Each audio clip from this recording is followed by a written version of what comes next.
Hi, I'm Scott, your joint pain specialist from San Jose, California.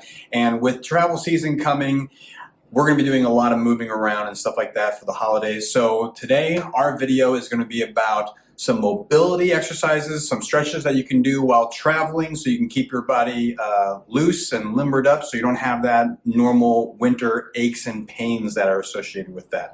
So without further ado, let's get to the workout.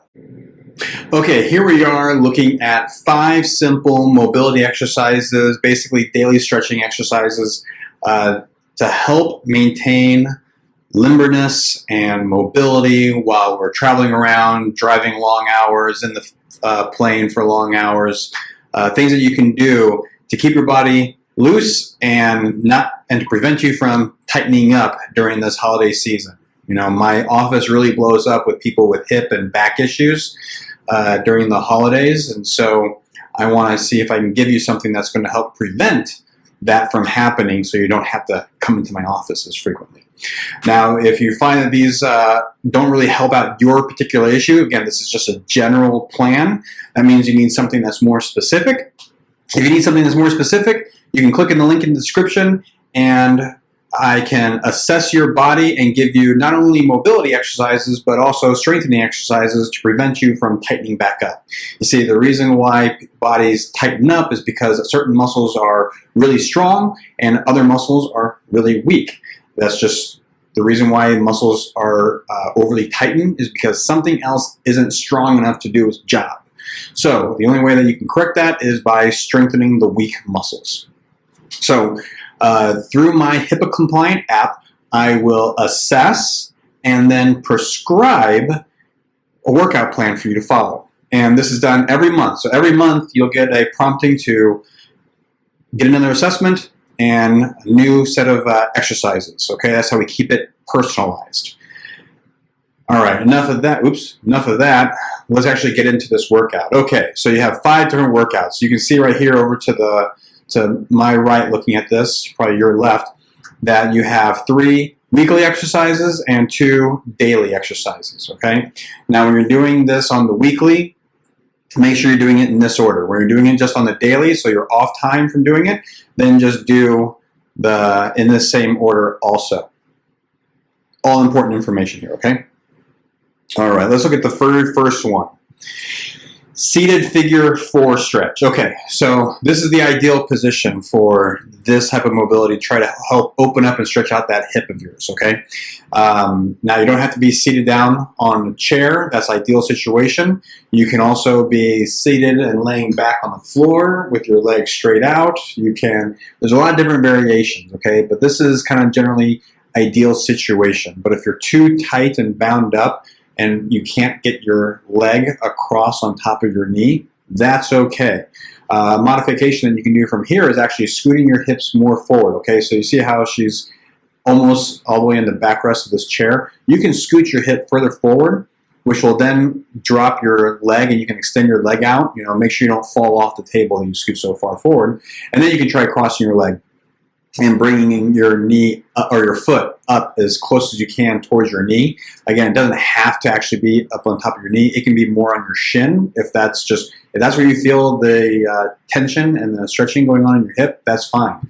Then what you do is once you get into the right position for you, you just pivot at your pelvis. Okay, not rolling the spine, but pivot at your pelvis. And when you do that, you want to think about kind of like squeezing these core muscles and doing that. Okay, this is going to be more of engaging like the hip flexors.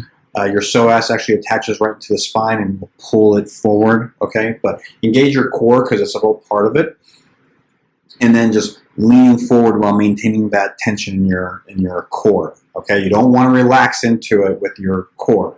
Okay, you want to relax the hips. You don't want to relax your core. Keep the core tight as you lean forward. Okay, and then as you get more and more mobile, you can bring that leg up even higher. Okay, and then make sure you do both sides on this one. All right, let's watch a video, see how it's done. Engaging that core and then leaning forward into it. Okay, notice that you're just resting there and just kind of like maintaining position with the hands. Okay, you're not actually like pushing the leg or anything like that. That can compress the joint. We don't want to do that. So you're just keeping everything kind of still and you're just leaning forward into it, okay? And just hold it there. The longest you're gonna need to hold it there at a time, you can do as much as 30 seconds, but I find that it's 6 seconds is plenty, and just doing multiple repetitions of that, okay? All right. So this is an upper trap stretch. Looks like a neck stretch, but it's actually a trap stretch. You see, your trap actually attaches to your neck of the back of your neck, all the way up into the skull. Okay, and notice in a nice seated position. Now make sure. So you're going to bring your head forward with a little bit of a twist. Okay, just slight little rotation there, and then you're just going to add a little bit of pressure with that hand. Okay, the big thing that's going to be pulling into position is actually the neck muscles. Okay, and then make sure that you're not like creeping this shoulder up into the air or anything like that.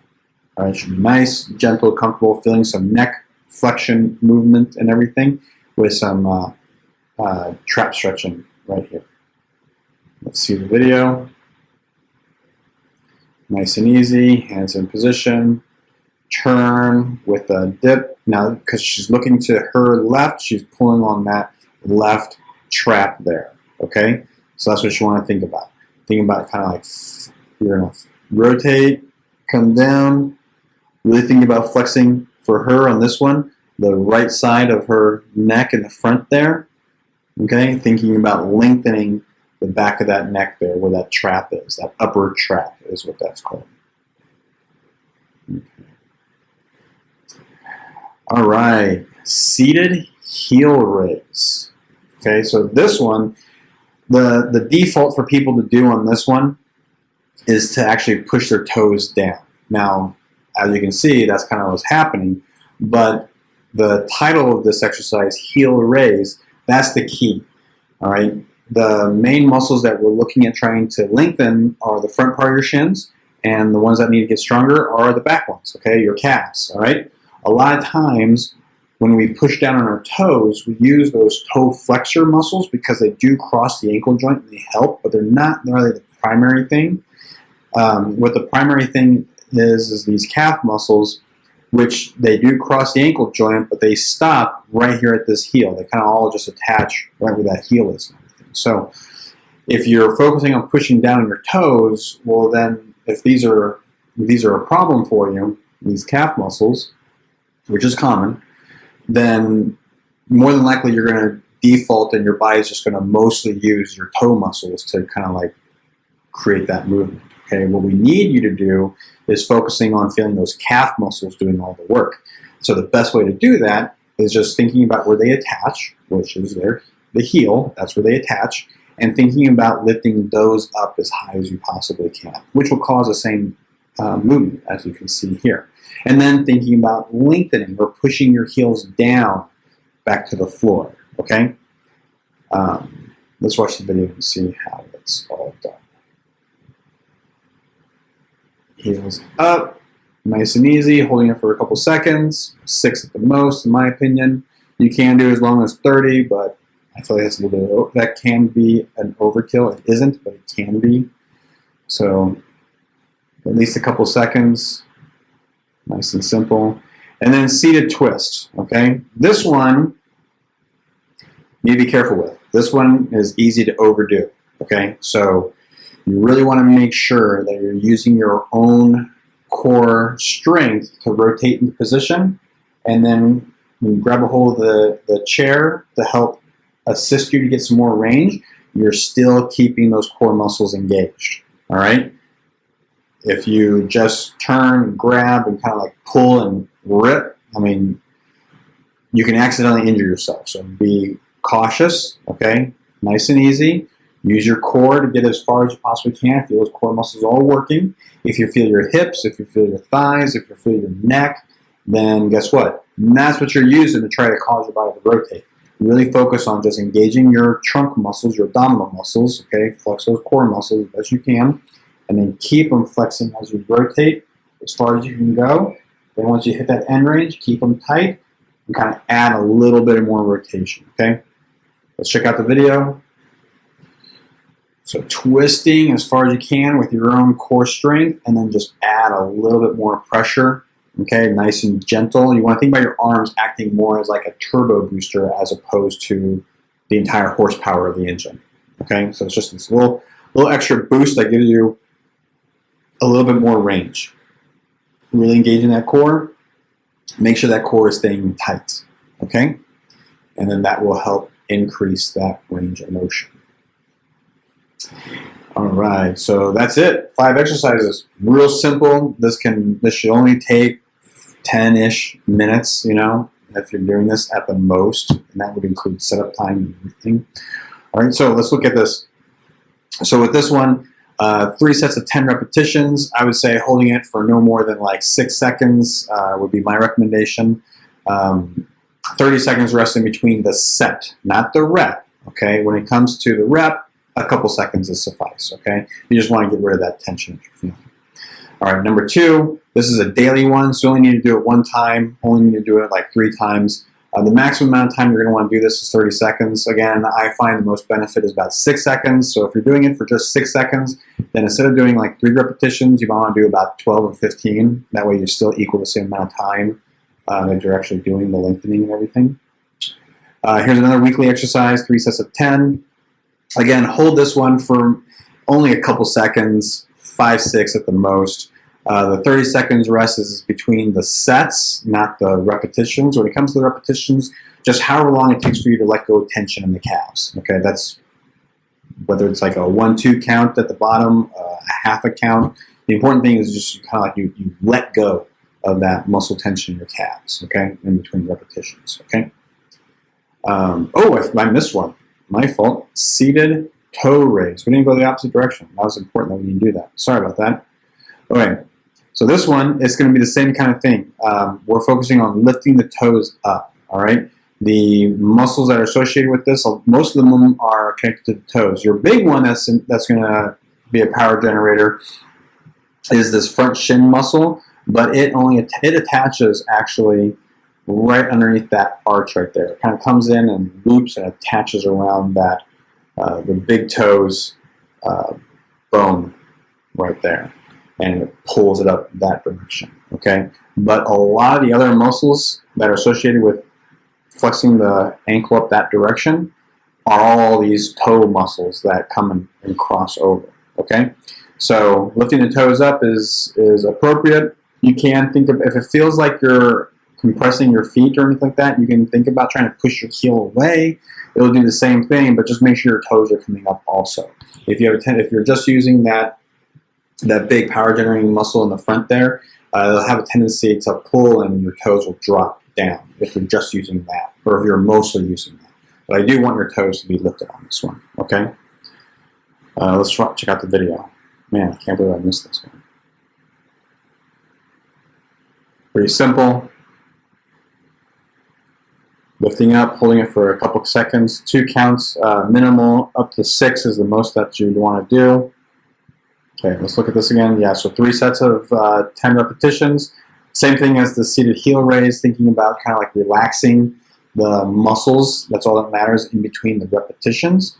After you finish 10 repetitions, give yourself a 30-second break. Okay? Then here's the daily one. Again, really focus on your core. Squeezing, you're going to feel both sides, okay? So just because you're turning to the right doesn't mean only the right side's going to be working. Our body, because of where the muscles are attaching, you have certain muscles in your core that are what we call same-side rotators. So that means that the muscles on the right side rotate the body to the right. But then we also have opposite side rotators, and that has to do with the position of the attachment positions of the muscle in relationship to the body, okay? And opposite side rotators means the muscles are actually on the left side of the body, but because of the striations and the direction in which they shorten, they cause the body to rotate to the opposite direction. So there's muscles on the left side that will twist you to the right. Okay, so you will feel both sides working, and that's totally normal. But you should feel mostly on this example, the right side doing most of the work when you're twisting across. If you're feeling most of the work on the left side, then either you're doing something wrong, or there's a lot more important things that we need to try to strengthen and work on. So click the link in the description and let me assess you and help correct your issue. Okay? Again, just one set. That's all you need to do. 30 seconds, as long as you're going to want to hold. I find it's more beneficial if you do it for about 6 seconds or so. In that case, just like in the previous one up here with the trap, instead of just doing 3 repetitions for 6 seconds, think about doing 12 to 15 repetitions for the 6 seconds. And I find that to be a little bit more beneficial. Okay? All right, that's it. Thank you very much for making it to the very end. Today's video is kind of shorter than most of the other ones, and if you have any kind of issues or if this isn't pertaining to you, it's not specific enough, then I would highly recommend clicking the link in the description and using that $50 offer to get personalized assessed by me so that I can prescribe you the right mobility and strengthening workout to help keep your body mobile and not getting tightened or compressing and having pain in your joints. Well, happy travels, happy holidays. I look forward to talking to you again soon.